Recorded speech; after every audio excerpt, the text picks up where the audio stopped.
మీరిప్పుడు చూస్తున్నది కేవలం ఒక ఆలయం కాదు, ఇది వెయ్యేళ్ల చరిత్ర, శిల్పకారుల శ్వాస, భక్తుల త్యాగం మరియు సంస్కృతి సంపద కలిసిన ఒక అద్భుత లోకం.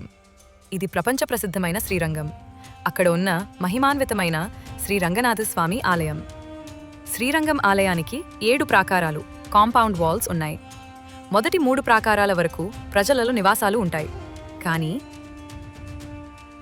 4వ ప్రాకారం దాటితే అది పూర్తిగా దేవాలయలోకం.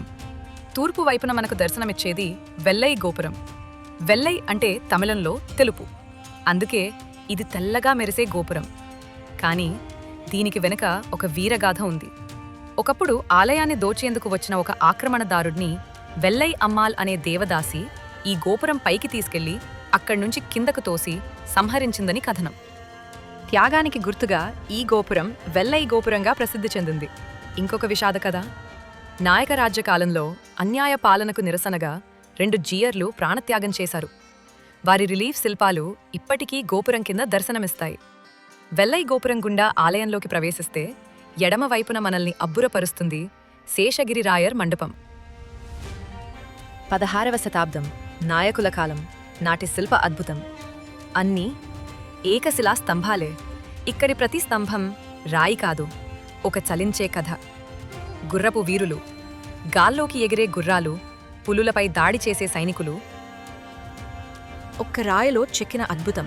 కత్తి శరీరంలోకి వెళ్లి మరోవైపు బయటకు వస్తున్నట్లు అంత సహజంగా చెక్కారు. సముద్రమథనం, పర్వతం, పాము, దేవతలు. హనుమాన్ లీలలు.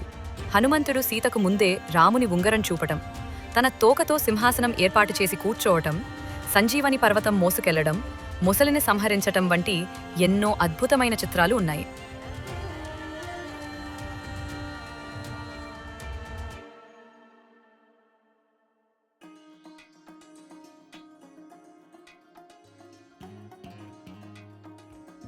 వేణుగోపాలుని పాదం నాకుతున్న ఆవు.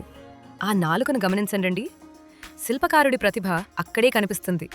ఈ మండపం విజయనగర నాయకుల శిల్ప సంప్రదాయానికి ప్రతీక. ఆ కాలంలో శత్రువులను భయపెట్టేలా గుర్రపు సైన్యం సిద్ధంగా ఉన్నట్టు ఈ శిల్పాలు చెప్తాయి.